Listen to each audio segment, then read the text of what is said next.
in. Right.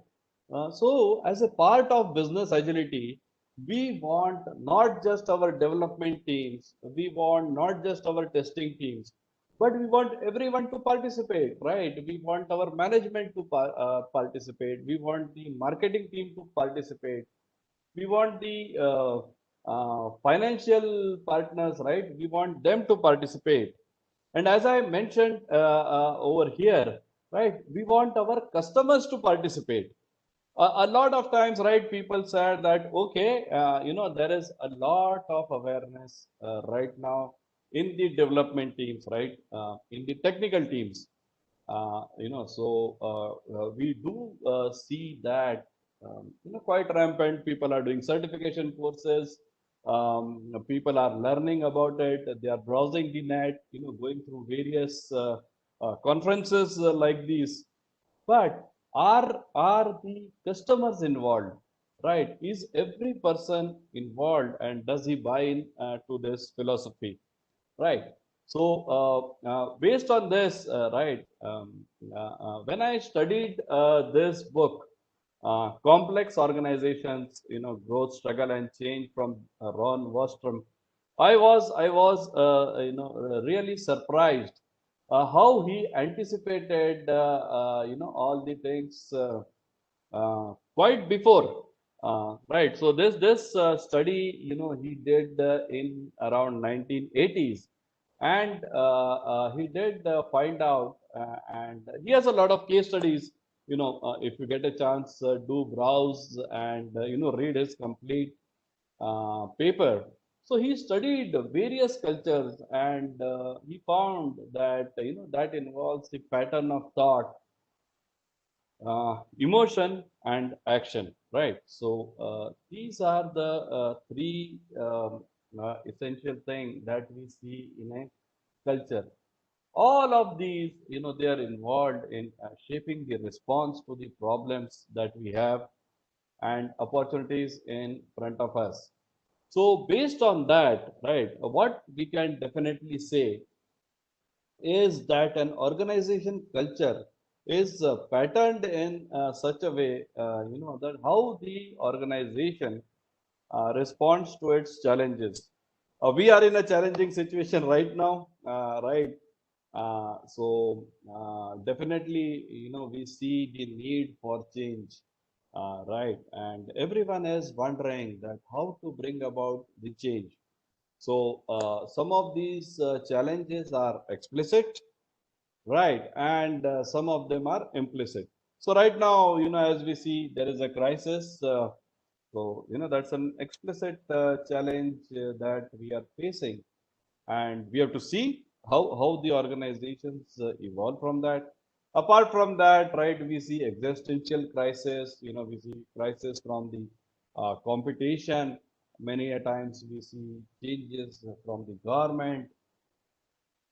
Right. So these are the kind of explicit challenges, that we have seen that organizations face.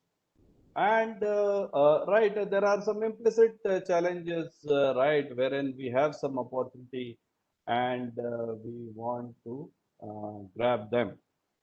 So we are right now in the digital age, right? And I would like to quote, from Mick Christian, um, right, this particular thing, wherein, what is his finding is, we saw the previous revolutions, right? We saw the age of industrial revolution.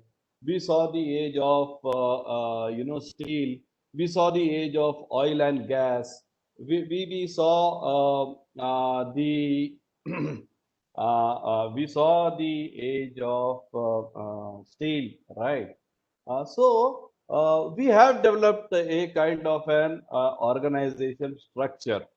And right, I don't have much gray hair, but definitely I'm also a part of this. What Mick Christian is emphasizing over here, that in this digital age, right, every organization says that yes, we need to transform, right? That's not the problem. The problem with these, most of the organizations is that they are using managerial frameworks and infrastructure model from the past revolutions. The way we used to do that earlier, right? What I like to call अंग्रेजों के जमाने का, right?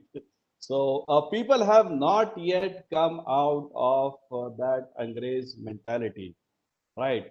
They a lot of people still believe in the hierarchical structure, and they are reluctant, to move forward. So, do you see the same in your organization, right? I would, as I mentioned, right, I would definitely welcome, you to type into the chat, what kind of things that you see in your organization, which are age-old practices, which are from the British world or the earlier, right, that we see. So, Ron, right? He analyzed all these past cultures and patterns. So, what he found, right? He categorized basically into three types of cultures. So, in the first, right, there is a preoccupation with personal power. The person is important, his needs are important, and there is a need to glorify him, right? Have you seen this kind of a culture? I don't know. Does it still exist? Uh, right. So, uh, right, a lot of organizations, right, they still have this kind of a culture.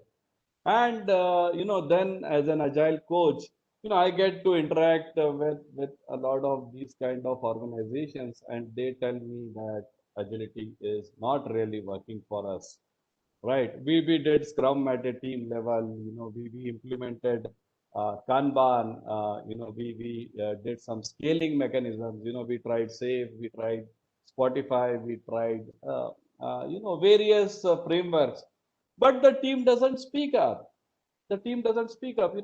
Does it really happen in your organization? Right? They are afraid. What are they afraid of, right? Why there is not a culture which is really free? And the second type of culture or pattern that we see, wherein there is a set of rules. You have to bind with those rules. You have particular positions and a departmental structure, right. So all the components are individual cost centers, and we see, very less cooperation in between them. So as I mentioned, right, if you feel or if you have, right, I've listed down some of the attributes. As I mentioned, right, definitely all the credits to Scaled Agile, for giving this power-oriented kind of culture, which Ron calls them as pathological culture. Right, I see some comments coming up regarding Indian culture. Wow, it's now 70 years, right, that we have been liberated. Whom are we afraid of, right? Today we are talking about leaders. Yesterday we saw that, we need a position in the UN, right? We are a superpower. That's what we claim. But still, our teams are afraid. So has that not really, gone deep into our teams, right? So.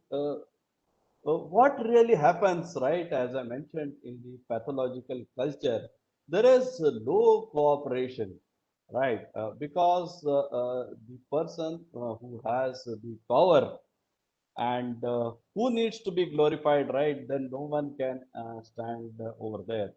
So we see a lot of issues because of that. The messengers are afraid, right? No messenger can convey bad news. And like our Hindi film Sholay, you get shot, right? You get shot if you bring the wrong message.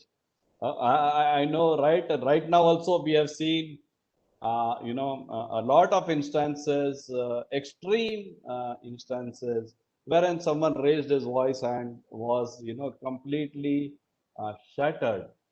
If this kind of environment is there, no one is allowed, to take up responsibilities, right? They are all confined. This is your responsibility. You better stay in these limits, right? And if there is any kind of failure, that leads to scapegoating, right? Whenever there is a failure moment, you see that there is a chance also of failure. In fact, I have been advised earlier as well, right? So you keep room for failure, right? So in case there is a failure, you should know, whom to blame over that. So even before thinking about success, right, what I've seen is, I tend to find what is my escape route. Innovations, any change in process, right? No, that is not at all encouraged. It is highly discouraged. The second type of culture, which is prominent, right, as we said over here, it is the rule-oriented culture, the process-oriented culture. This is the process. My department is going to do this. Your department is going to do this. For any other thing, as we have seen in the government, right? We have to move those files. Those files move from table to table, from department to department, and they get stuck. Right. Over there, we see very modest kind of cooperation. Every person is thinking, what is in it for me? Why? Why should I do such thing? Right. Over there also, the messengers, right? They are neglected. Very people have very narrow responsibilities. So at no point, right, people can go out of the way and bring about, right, when the responsibilities are low, then innovation leads to problem. The moment you suggest and innovation, right, either the interdepartmental things, right, they do not work, the inter-team collaboration that does not work, and right, you end up in a lot of mess. Overall, if right, there is any failure, then there is a departmental inquiry as such. I remember doing a root cause analysis, RCA, PCA. What are the corrective actions? What are the preventive actions? And how we can ensure that next time, all of you stay in the limits. So this was, what I can say, some of the observations, definitely, which I have been seeing, in my career, and I am pretty sure, right, all of you also must have experienced the same.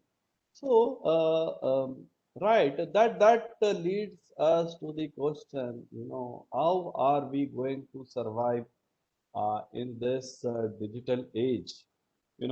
Shall we keep this going, on and on?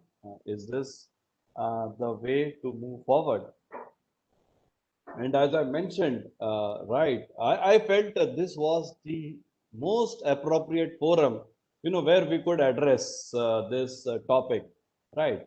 Because a lot of people, when we talk to teams, they say that the management is not supportive. Although, in one of the summit, when Dean Leffingwell, who's the founder of SAFE, he was addressing, he said, right, everyone says that management is a problem. When you go to the senior people, right, they also say management is a problem. Then they say senior management is a problem. and everyone right puts it to the management. So we don't really know who's the management, right? Who's in control, who is the authority who can make that change. So definitely, now what we have to do is, right, all of us, we have to come together and drive this change.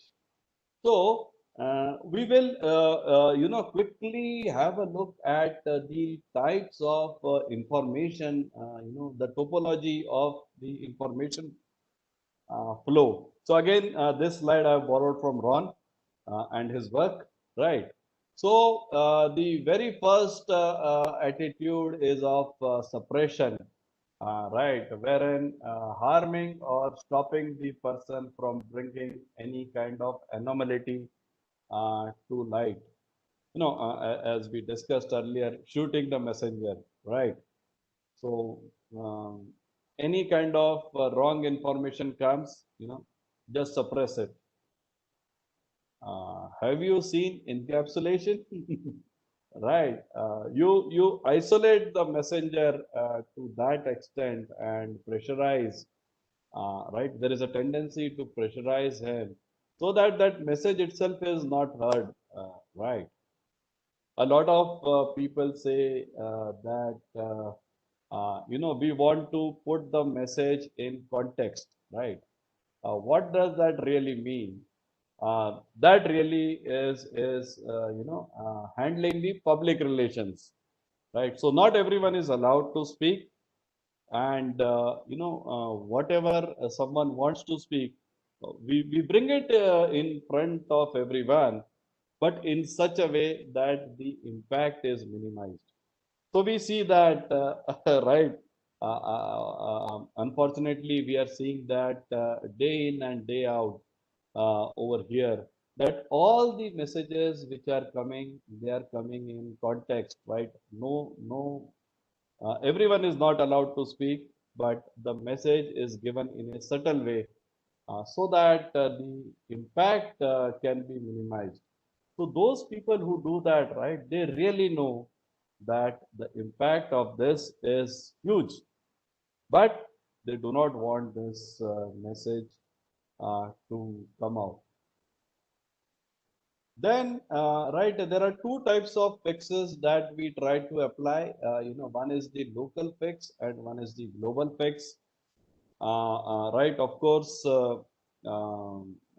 like we saw this in even in the COVID situation, right? They said, okay, something is happening in one area, but no one needs to worry about it, right? So we saw that it was presented as a localized problem. There is a big problem, but it is localized. It is localized in one particular area, and all of you need not do it, right? So that is called a local fix, while a global fix will be, to respond to the problem. If you find a problem in one part of the world, then you try to fix all over the world. But definitely, what I think and which should be appreciated is the inquiry, right, wherein you attempt to get the root cause of all the problems, right. At least make a sincere effort so that everyone opens up, right. So when I read this, and I don't know, do share in your comments if you feel right that you have seen this kind of behavior, right, in the organizations. And I think we all are matured enough to understand the repercussions, right? What is the problem we see because of this? So, any questions so far, or someone wants to raise a point? Do share that, and Mr. Girish, right? He will help me in case there is something which we can do. So, okay. So far, no question. Okay. First question. Thank you, sir. Right. So, um, right. So I think everyone acknowledges this. So what is the solution, right? We are looking at the generative culture. So generative culture is the performance oriented culture wherein we bring in a lot of psychological safety among the team members. I think that is paramount importance. When there is a lot of psychological safety, then automatically you will start seeing high cooperation. So Ron did survey this in several clinical trials, right? Even in the labs, he did find out in the government sector. He analyzed a lot of governments, right, where there was high cooperation, and he found that definitely, right, wherever there was performance-oriented culture, though they thrived and really they enjoyed doing their work. Everywhere, right? What are the characteristics, right? The messengers, they are trained, right? They are not reprimanded. We talk about transparency. So, in a very transparent way, right, they can convey the message. Yes, I am not able to deliver my work. These are the issues. These are the impediments that I am facing. Right. So there is no reprimand for it. In fact, right, the management over here acknowledges that we cannot know everything. That a lot of we are looking at knowledge workers. We are not looking at people from the industrial revolution. Right. That is one thought process. The another one, right, which we experience in our day-to-day life, right? Not much gray hair, but still I can say, right, the kind of behavior we had or the kind of relationship we had with our parents.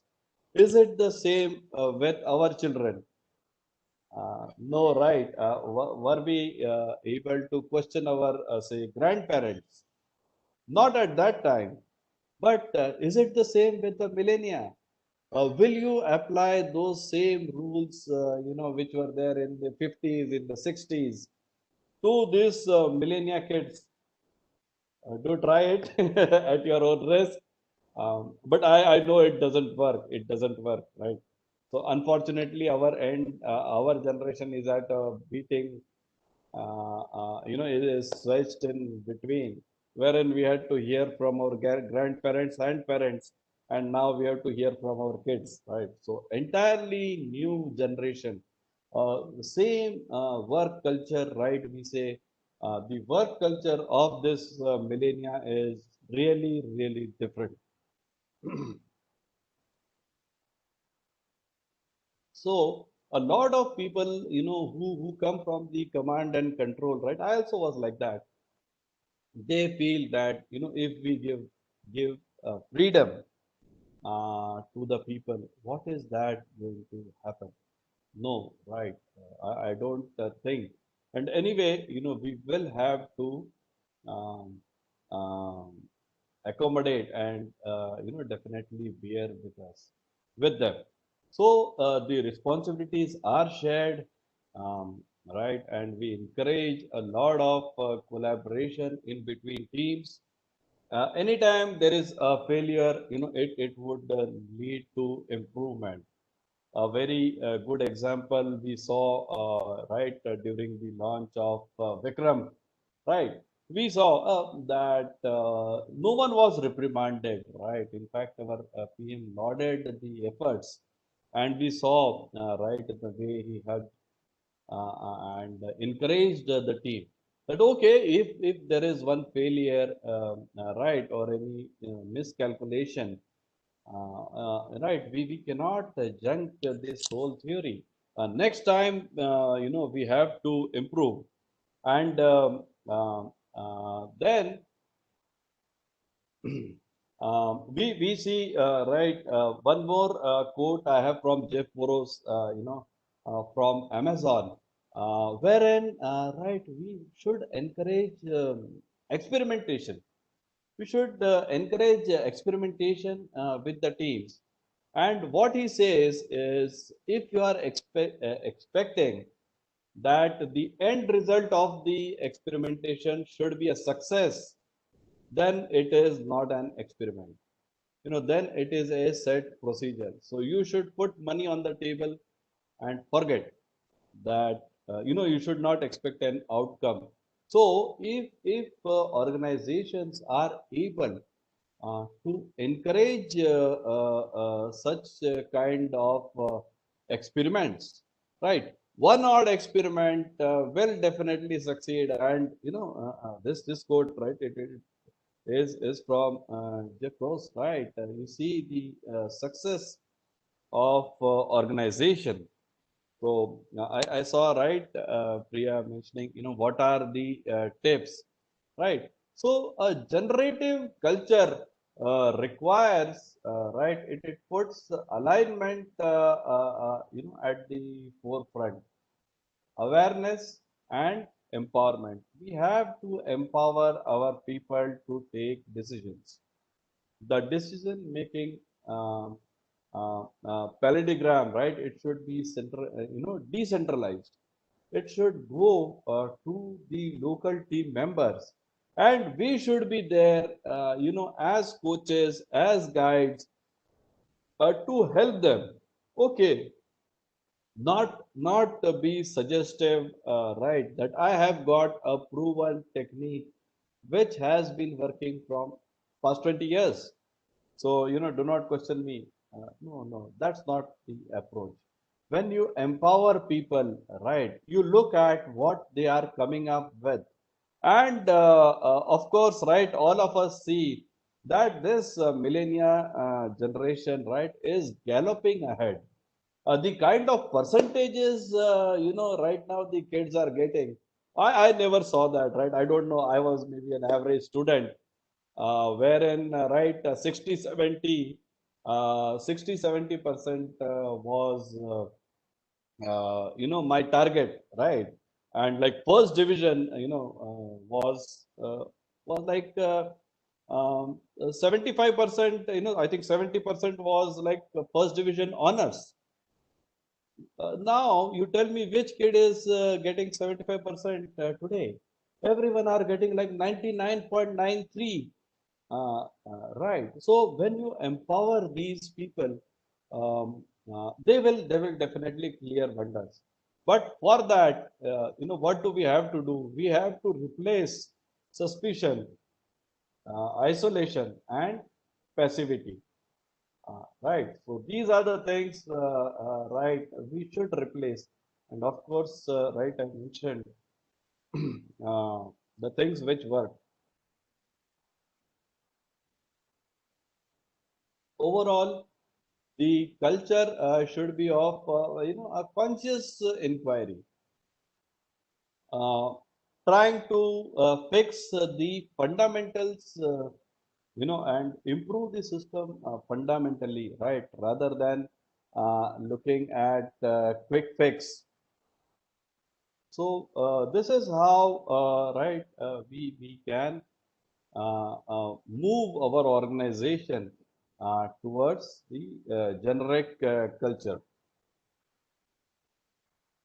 So with this, right, this is the overall comparison of the pathological culture, the bureaucratic culture, and the generative culture. Right. These are the characteristics of high performing organizations. Now, how do we bring about, right, cultural change? So I did read, John Cotta's book. I was pointed to that during the safe training. Right. So and I put that in Audible, and when I used to drive, right, I used to read, listen to this book. Very good experiments, right, from him, and he is considered a guru for leading the change. So, what are the key factors, which will lead to successful change? So, first, we have to establish the sense of urgency. So he has given some 8 steps, right, which I'll like to quickly go through them and see, right. So, very first, what any organization has to do is what is the burning need for the change. If you are okay, as it was going from past 10 years, 20 years, right, and we are very much stable, we don't need any change, then probably, right, these steps are not for you. This is for those who feel that no, something is wrong. We want to fix uh, something is wrong, or we want to gallop ahead. We want to move ahead in this digital age, and we want to excel. So these steps are for those people. So first we have to establish what is the sense of urgency, what is the existential uh, crisis that we might face, right? There may be job loss, company can go bankrupt, our competitors, will move ahead, we have to reduce our rates and so on, right? I'm just pointing to some of those.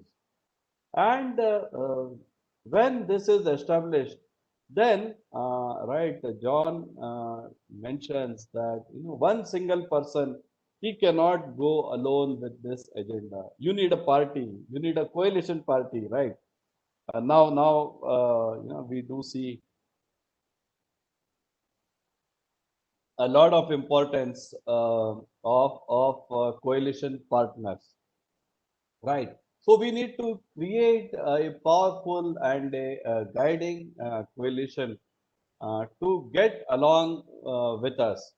So when all of them are on board that yes, this is what we want to achieve, then the next 3 steps are that we develop the vision, right? We develop the vision and the strategy to get there, right? So, what is going to be our future state, right? What is our, from where are we? What is our current state? And what is vision? Vision is a documentation of the future state, where we want to go. And of course, right, in very simple words, I know I'm speaking to a very senior audience, right? So everyone knows that strategy is the path, to get there. So once, all of this has been done, you have to communicate and over communicate the vision. As you saw, right, and if we relate to the slides which we saw before, if you relate to the cultures, right, which were there in the past revolutions, you will see that there was no need to communicate the vision. There is no need for everyone to know that, right?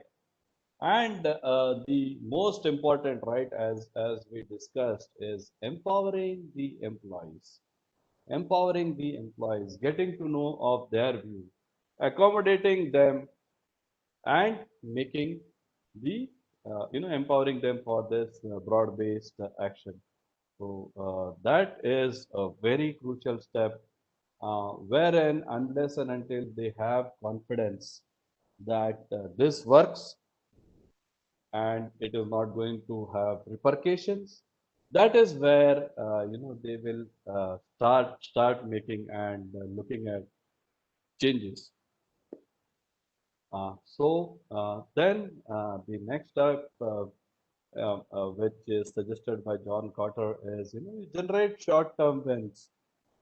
Show this is possible.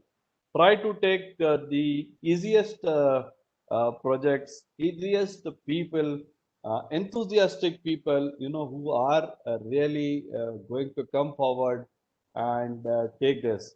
Do not try your pilot projects with difficult ones, right? because if there is failure anyway, what is going to happen is right, the blame of the failure will come up with this new vision, with this new strategy, right? So once short-term wins are generated, then that is going to create an excitement across the organizations, right? So we will be seeing that there is a lot of enthusiasm. How do you succeed? There will be some learning for us as well, right?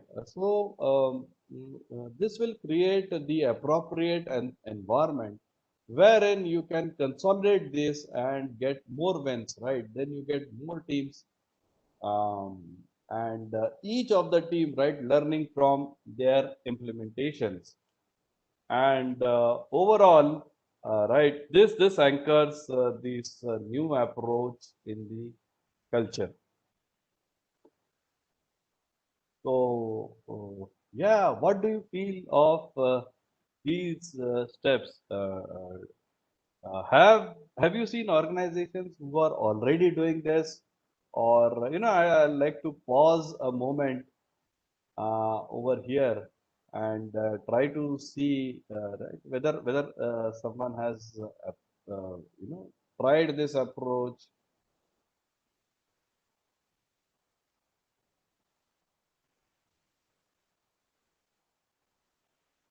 Any questions on this? Rohit, to become agile coach in safe framework, what certifications are suggested? Okay. Thanks for that question. Right. So definitely, there are a lot of certifications which are available. I have particularly done, certified safe program consultant, which is from Scaled Agile Academy. So nowadays a lot of these trainings, right, they are being conducted virtually, and a lot of organizations, right. In fact, I have seen they are into this arena, and I can show, right, that in the next slide. So if you see, right, these are various certifications which are provided by Scaled Agile, right? A lot of them, the Safe Agilist, Safe POPM, Lean LPM, Release Train Engineer, Lean Portfolio Management, various trainings which are conducted by Safe. I know of one organization, Agile Shine, right? They also are doing over here. There are various, such organizations, so you can definitely um, have a look at them. As I mentioned, right, a lot of the material which I'm doing, that is from Scaled Agile. But you can write the references which I have provided. You also can do some amount of self-learning, right? You can have a look at leading change from John Carter. You can read projects to products from Mick Preston, right? The website is also the same. So there are various such avenues. Thanks. I see Mr. Rakesh saying empowering employees, right?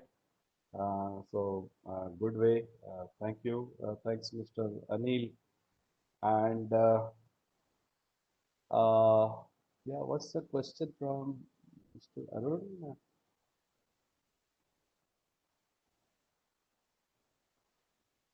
Okay. So, not sure if I got it correctly, but I think Mr. Arun is saying that we are listening more and learning to celebrate progress and milestone achievements, right? So I think, yeah, generating these short-term wins and celebrating those wins, right? So cool. Definitely, I think this is we need to bring that about. So moving on, Let me see. What's the time for? Right. All right. Celebrating, yeah, Priya. Celebrating these wins are very important.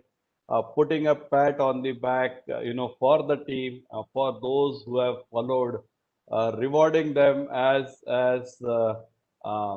right torch bearers. And I don't want to, although I am showing some of this literature from some of the frameworks, but overall, right, what I think, even these frameworks have not been able to successfully motivate all the employees, right? There may be cases wherein such kind of structure is implemented or presented, but still the organization culture hasn't changed.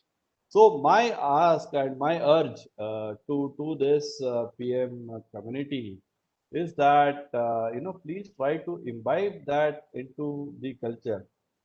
Even right, you need not really. I don't know. If you really want to go agile or you do not want to go agile, right? I am not the uh, person who can comment on it. But bringing in a good culture is important.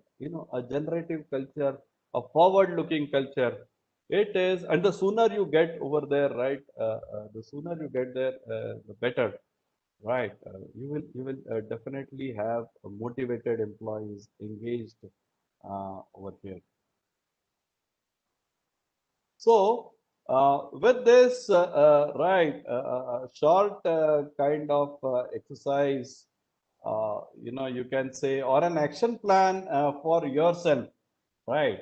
Can you identify some action items which you can do to bring about some change in the culture, right? Make some incremental changes in your culture. Yes, I see Mr. Anil saying messenger shooting culture prevailing in agile. Yes, why not? Why not, right?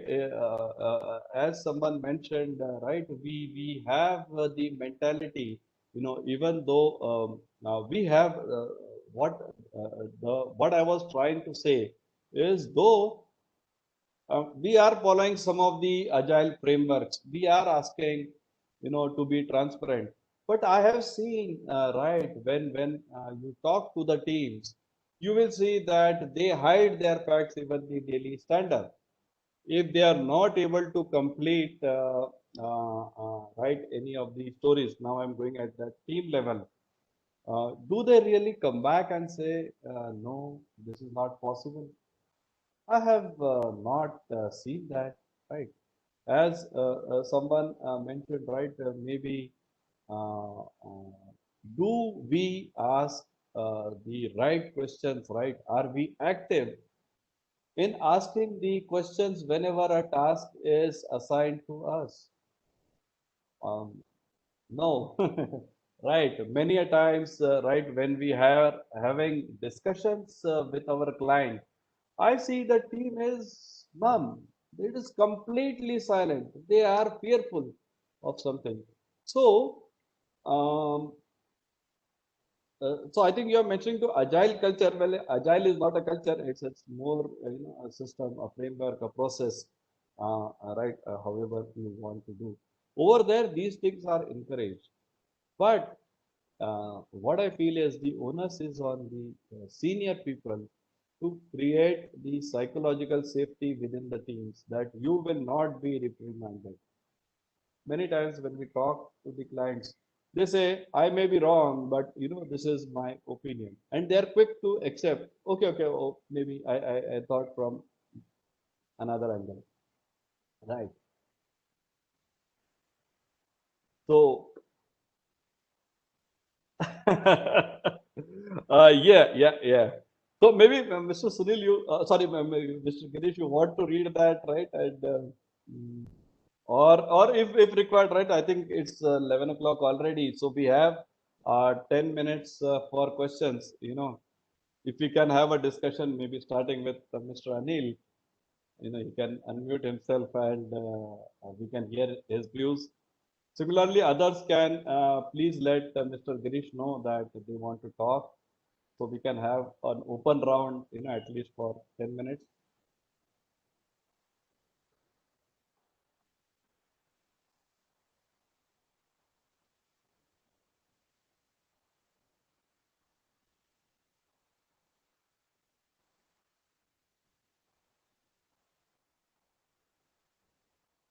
So, Mr. Girish, can you unmute, or who wants to Yes, talk? Yeah. Can you unmute? Maybe I'm seeing Mr. Anil or whoever wants to speak, right? no, I don't have the right Okay, to unmute. okay. Okay. I think Priya also has some suggestions.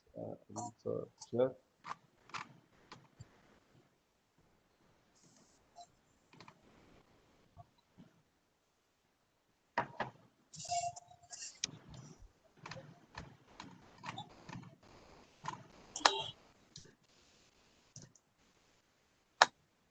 So, how many attendees do we have so far?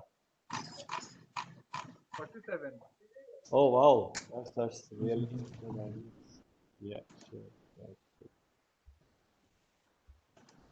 Um,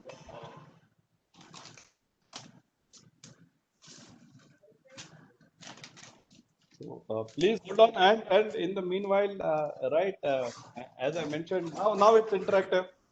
Uh, right. So, the next part, of course, we are going to do after the break. So, please point out your questions. Yeah.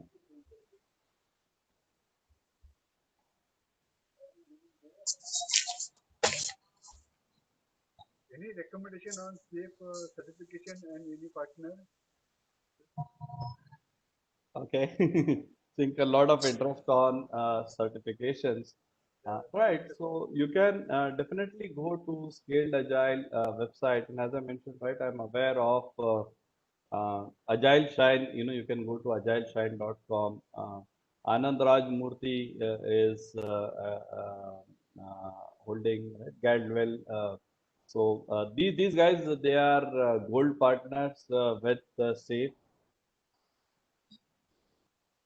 So I hope that answers, right. And you can, definitely go to Scaled Agile website, right? The address is scaledagile.com. In fact, I can type it.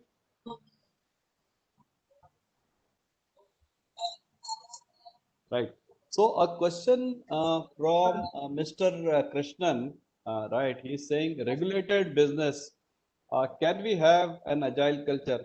So sorry, I mentioned right agile. So the culture we saw were three. And what were our three cultures? Oh, sorry. So these are our three cultures, right? The pathological culture, the bureaucratic culture, and the generative culture, right? Which we are discussing uh, to a large extent. So yes, why not? Can you encourage high cooperation? Is there something uh, uh, which yeah, is there something which prevents you from having high cooperation? No, not really, right? It can be done in regulated business, in phase gate kind of scenarios, right? That can be done in all kinds of environment. In fact, SAFe is available even for government, right? So yes, why not? So yeah, Mr. Anil, what was your query? Yeah, hi, Rohan. I think thanks for your this presentation on culture is pretty nice information. It's very well thoughts, good thoughts. I think, but I think in my view, I think organizations still even now they move in between. Like it's not that now it is completely a generative culture. Agree. You cannot say this is a bureaucratic culture. Particularly if you talk about, the even in MNCs or a good organization in India, they move from one to another depending upon the time. It's not that every time you can classify them as a generative culture. It's my view. Uh, yeah, depends, right? So now everything, as we see, we take the best practices from everywhere, right? So yeah, it is not really, one side of the coin, right? You flip and you say, this is pathological culture, this is generative culture. So you might be following, a couple of these over here. So these are the suggestions, as I mentioned, right? Ron has made in his, please have a look.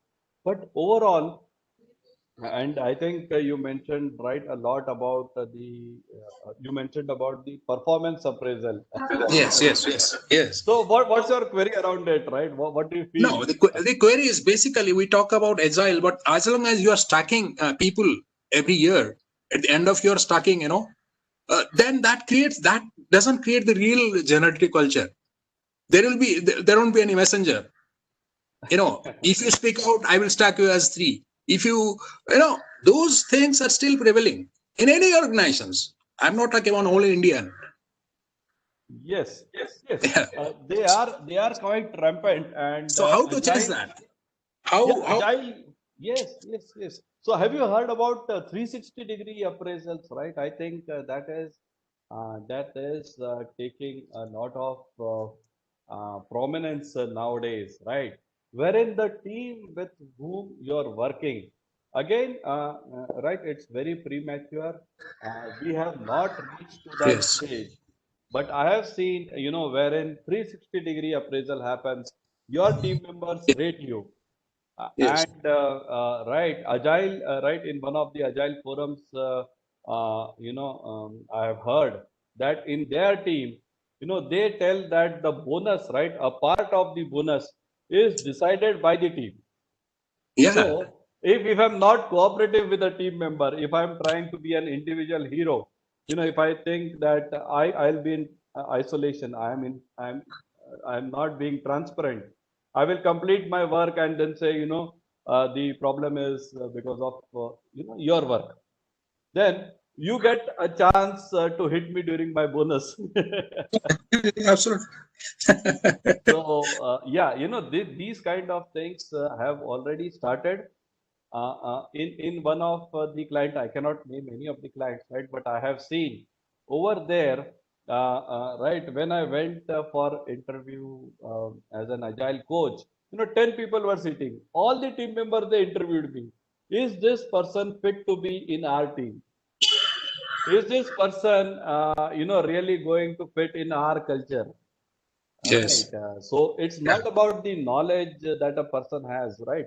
People right. can have knowledge, even PhD, no offense to anyone, but It is. people can go over there. But at times you can see, right, a large amount of zeal, with cooperative people, right, who encourage and grow others, who lead by example. Yeah, otherwise these cultural informations are eye openers. Thank you for that. That's it Great, from great. my side. Yeah, Thank you so much. good going. Yeah, thanks. Thank you. Glad you enjoyed it. Do you have any other question?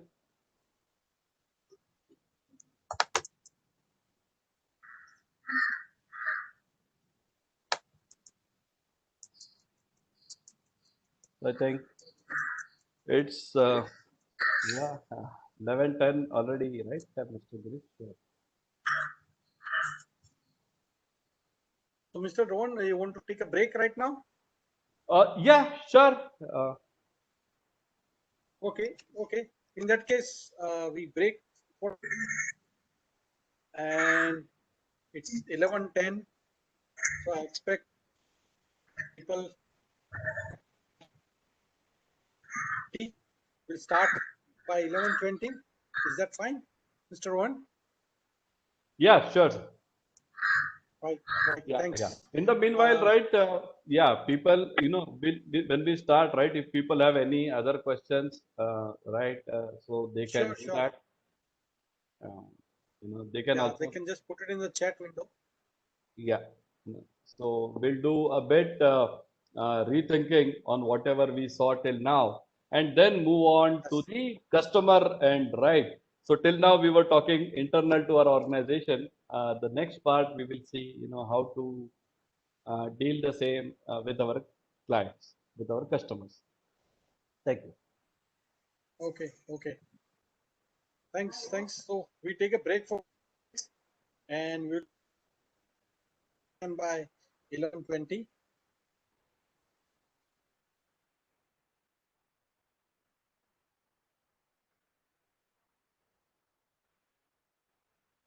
Swati ji, will you make me presenter?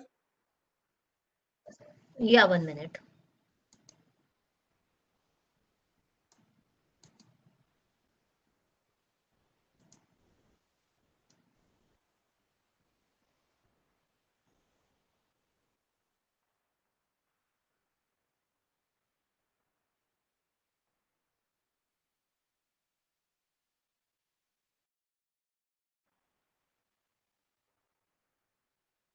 So agile teams, they can create wonders, and they will create wonders. If you start connecting, of course, right? If there is a research team in between, or there is a UX team, someone does it. So we have to collaborate closely with them. So, one very good tool which I have downloaded from explain.com, right? If you see over here, is creating an empathy map, canvas. Creating an empathy map, uh, right? It will help us identify, right? What are the steps over here? Whom are we empathizing with, right? What is the person in question?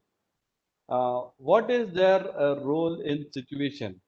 And with this kind of analysis, right, we can have multiple personas.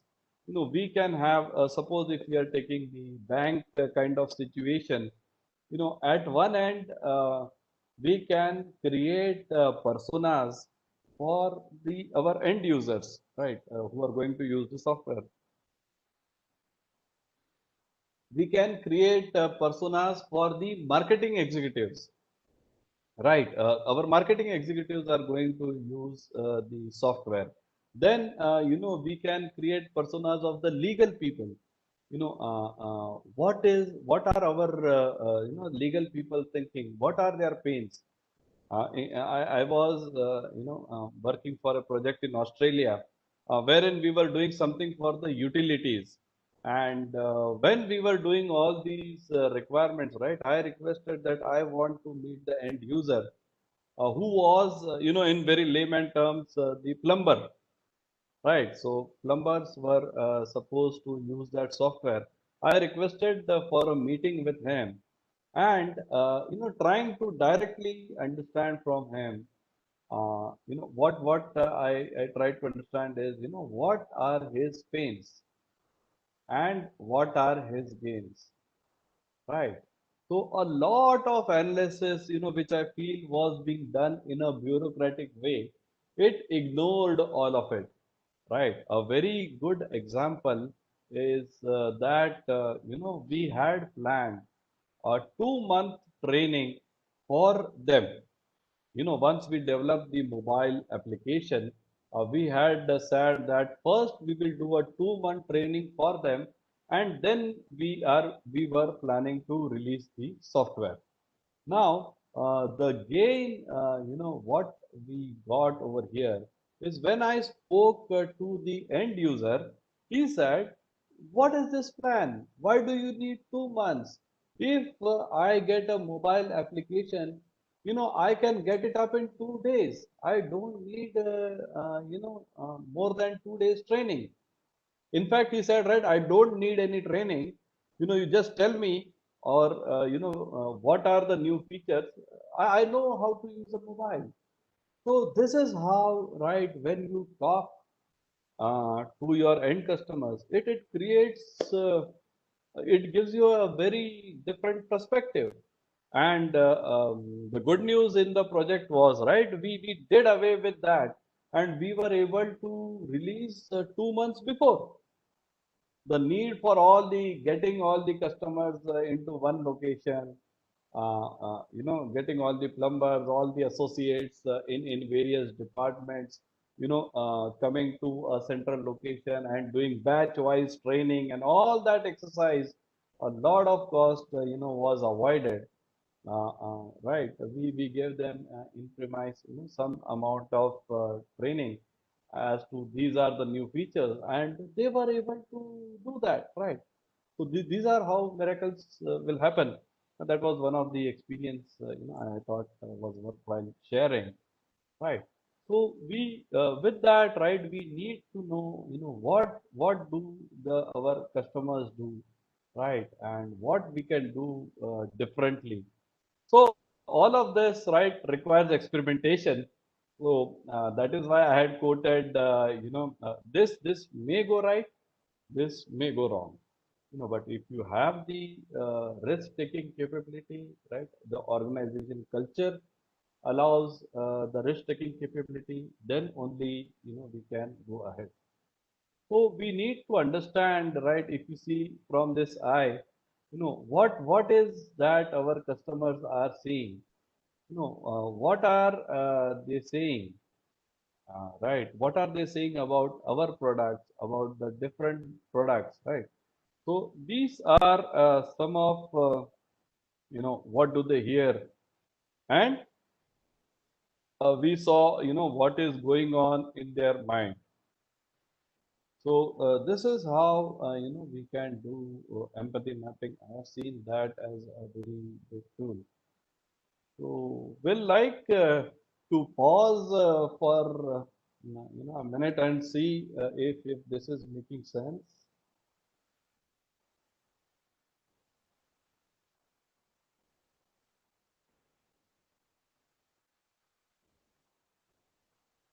Any questions?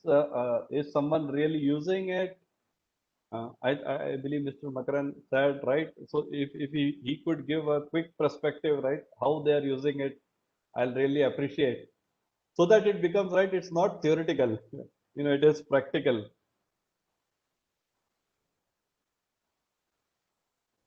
Mr. Makaran, would you like to share your thoughts? Sorry to put you on spot. Mr.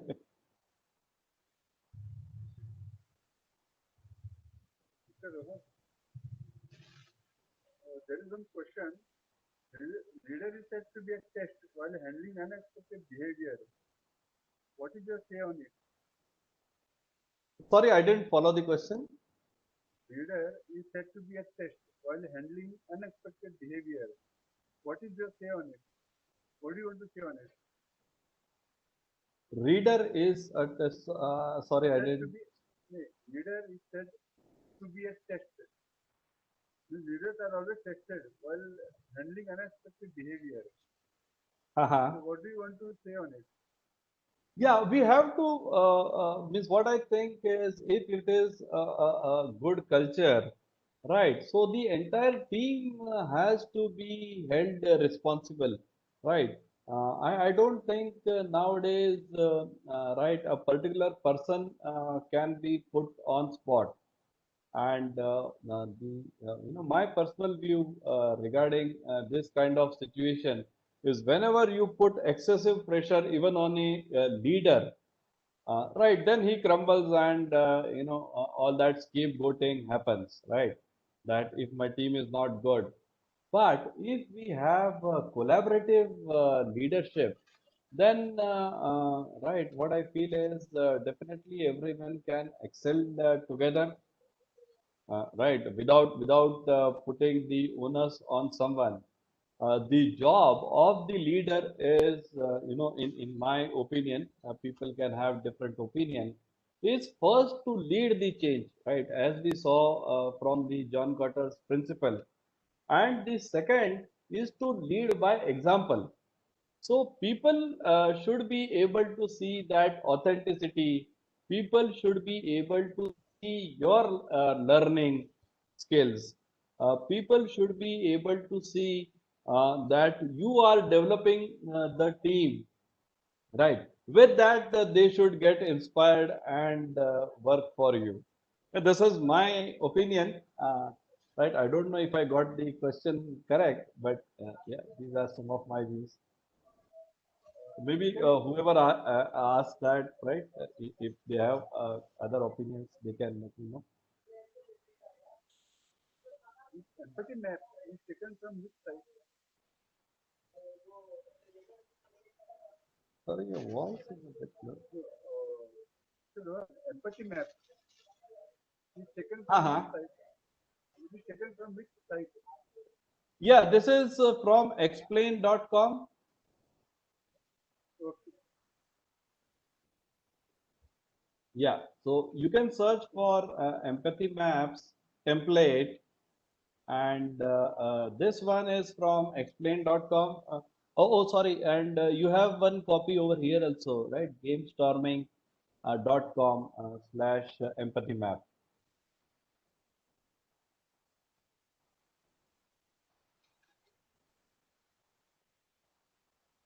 Okay. Yeah, yeah. Do we have any other queries?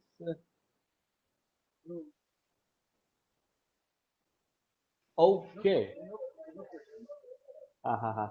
I see some of the questions over here. I don't know if I missed them. Right? The client feedback, the regular brainstormings with client, and sharing and caring. Sorry, I was not having a look at the chat. So yeah, yeah, yeah. So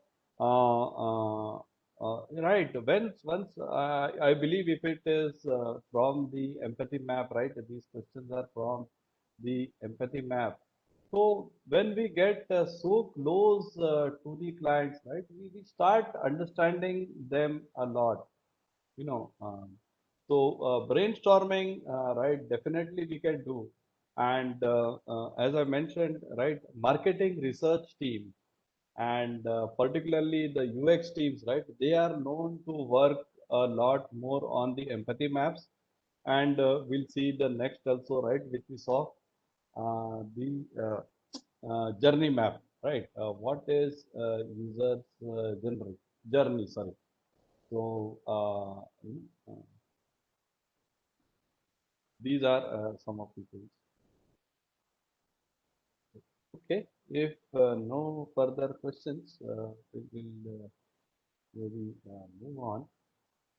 Right, but do download this, and my humble request, right? I'll urge all of you to try creating, if not in a diagrammatic, you can of course download this, right? But please try creating these kind of journey maps, and at least try to, whichever way, right? Identify your customer, know what is he thinking, and in that way move a bit ahead and a bit better, right? As we said, a bit ahead from wherever we are, right, in this situation. So the second, right, as the design thinking tool that we have is a customer journey map, which translates into the value stream, right? So for every journey map, it starts with a trigger, right? So this is the trigger, and it ends with a dollar payment, right, or money. Ultimate aim of anything, right? It can be getting a transaction. So it could be a retail journey. It could be, buying something. It could, in this case, we are looking at maybe, trying to get a mortgage loan.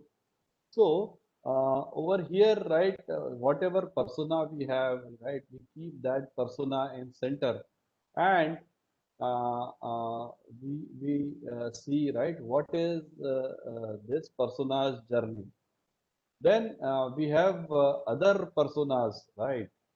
Like suppose from the bank, right? The service officers, the marketing people. So in this area, right, we will be seeing what are the actions that they do, and what is the overall journey, right? So in this case, maybe if you want, the trigger is, there is a loan which is needed.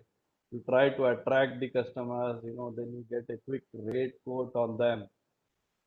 You get them to fill the loan application forms, do some decision, award the loans, and ultimately, right, so awarding the loan is one big milestone, and later on, right, setting up payment terms and closing to get a dollar value, right? So these are the steps that we see. So right, in a customer journey map, right, we can also document what are the users desires, what are their activities, feelings, questions, and ultimately, the idea is to identify what is the gap, right? What are the gaps, and in case we can serve them better, what are the kind of opportunities that are available. Okay, moving on, right?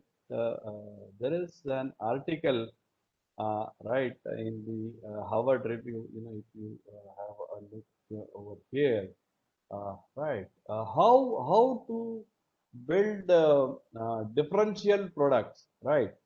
How to apply whole product thinking, which will create a compelling reason to buy. So, with this, right, what are the steps which we take to create a whole product thinking? Is we definitely start with the core engine, a generic product.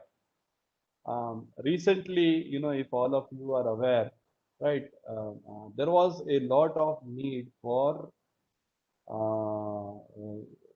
meeting softwares, right? So in this area, right, definitely like we are doing on WebEx, Zoom was one of the option. There was like some go-to meeting and other tools, right? But suddenly there was a big need, right, to launch a product, right, or to help thousands and thousands of people all around the world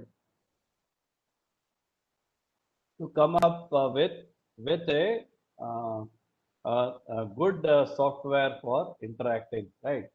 So, what is our minimum viable product, right? So that is the generic product. So if all of you remember, I don't know, right? I track this very closely. So there were two new entrants over here. One was the Google Meet, and the another was Geo Meet, right? So they quickly launched their products. Were they whole product? No, they were not whole products, right? What they started with was a generic product, right? They started with a generic product which was to immediately satisfy the client's needs. Uh, was that what they were looking for? No. So the next step, right, as you see in their subsequent releases, what are they going to do? They are going to launch some more features and right, make that physical features which are typically found only in this product. Is that the end of it?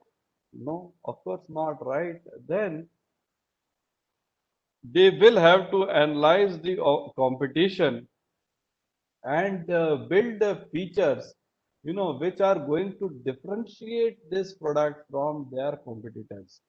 So it is only when they do something innovative, and build a competitive product, that is where you will see some kind of clients joining your journey. Is that all? No, right? The last step in building a whole product is our vision of future capabilities.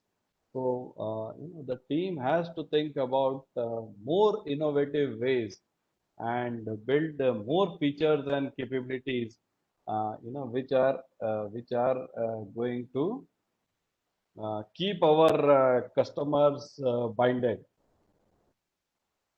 So these are the steps, right, suggested by Levitt to build a whole product. Any questions on this so far? Have someone experienced this? Have they used it, or are able to relate, from their example?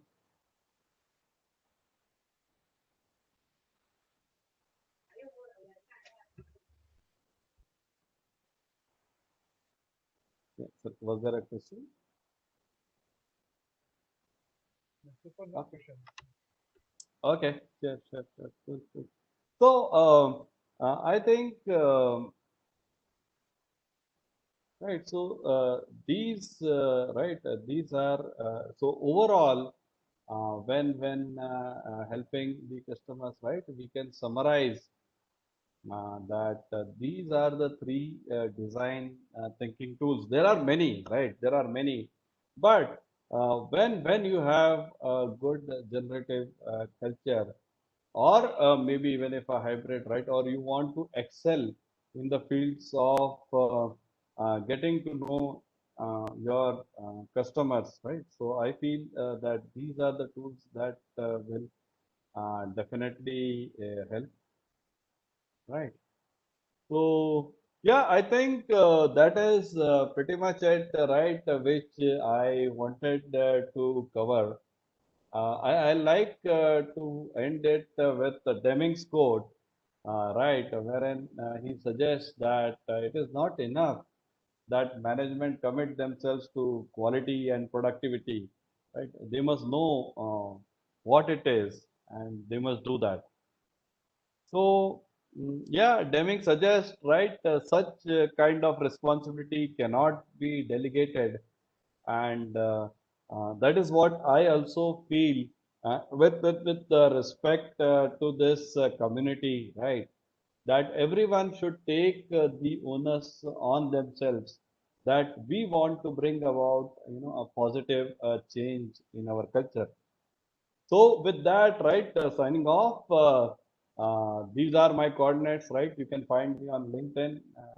I go by the name Rohan Agile Coach over there, and please feel free to connect with me offline as well as anytime if you want.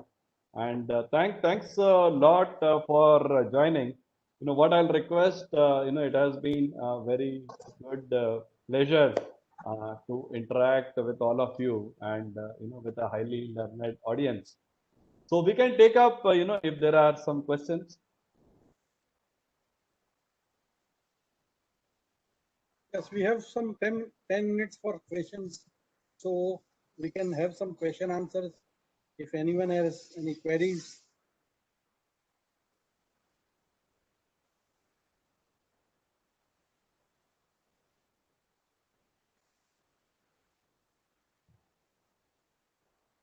So it is due to this, right? We have been able to connect remotely. Otherwise, most of the times we do these physical sessions, right? And there is a good opportunity to interact. So we don't want to lose that.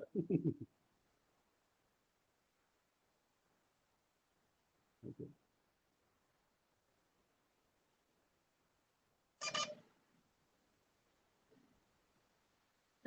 I'll unmute all so that anyone if they want to ask question, you are open.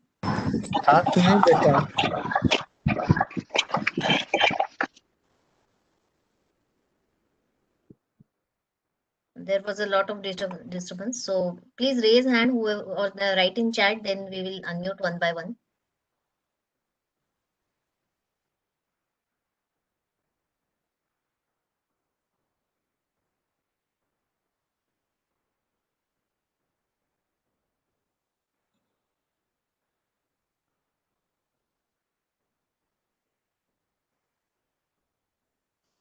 So one of the question, right, which or one of the kind of exercise, right, what you can try to do is what are, if you want to comment on what are the three things, you like to do in your organization, right? What is your vision?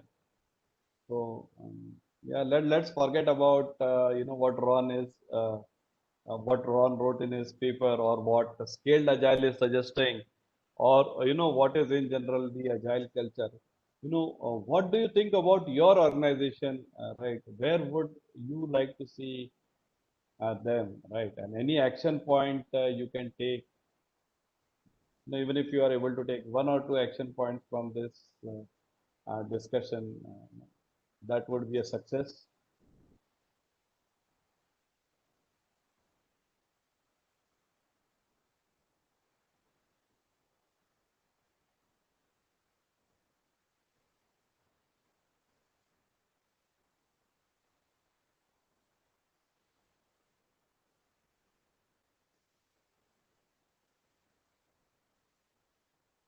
Okay, I think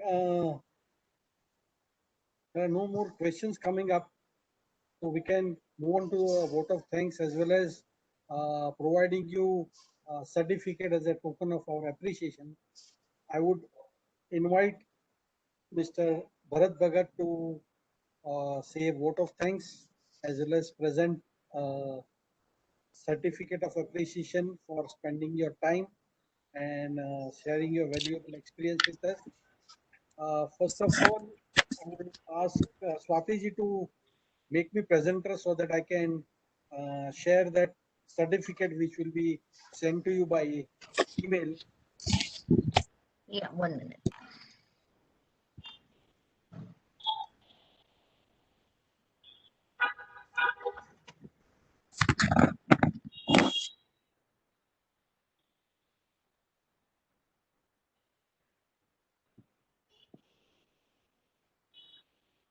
Yes, this is a certificate of appreciation for you for Thank you. sharing your valuable time as well as sharing your experience with us. And over to Bharat Bhai for giving vote of thanks as well as presenting the certificate. Yeah. Bharat Bhai. Thank you very much, Swati for unmuting me and video presentation. Thank you, Ketan Bhai, and thank you, Mr. Rohan.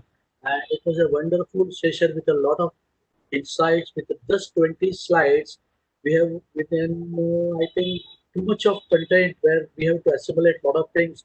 And people have an experience of hybrid culture from pathology culture to generative culture. Now this is a new word that we have learned from Poland.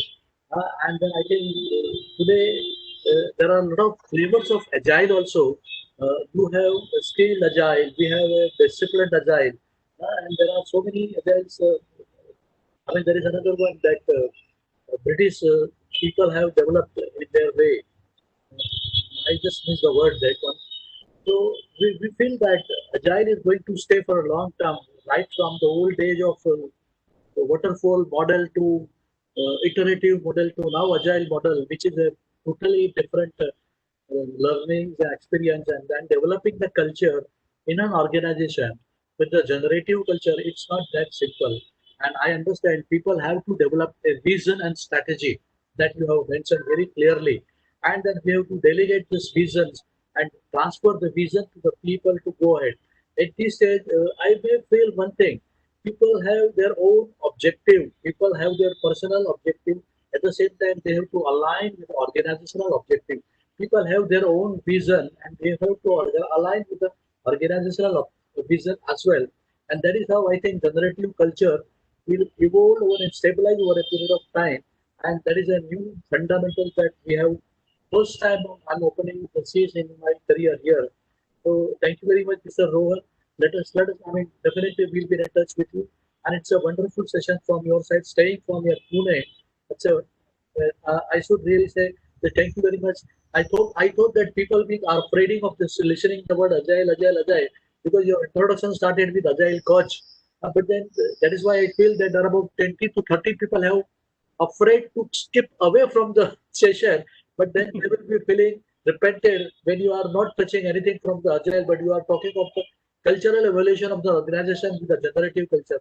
Thank you very much. Let me appreciate your.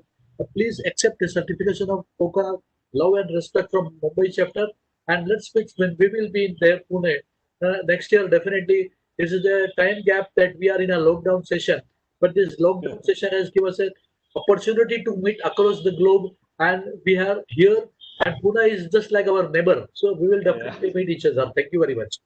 Thank you so much, sir. I'm highly obliged, and thank you for giving me this opportunity, and thanks for your kind words. Thank you very much. Thank you. Thank you very much. Thank you. Thank you, Bharat Bhai, for those beautiful and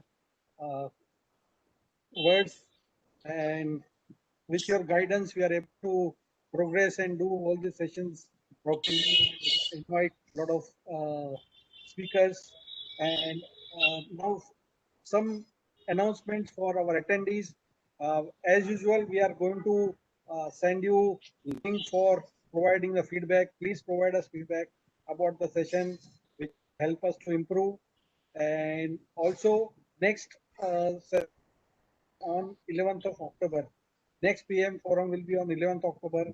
Very soon we'll declare the speaker as well as the topics. So we look forward to have a wonderful day itself. Also, like we have had a wonderful session from Mr. Rohan today. And thanks everyone for joining on Sunday morning. And stay safe, stay healthy. Thanks a lot for joining on from Mumbai chapter, PMI Mumbai chapter. I thank everyone for joining this PM forum on Sunday morning. Thank you. Signing off, everyone. Bye-bye. Bye-bye. Bye. Thank you, everyone. Thank you, sir. Thank you very much. We'll meet definitely. Yeah, we will. I'm looking forward. So occasionally we come to Pune because Pune is also, there is a Pune chapter of the PMI is there. Yes. Thank you. Bye. Logging off. Thank you.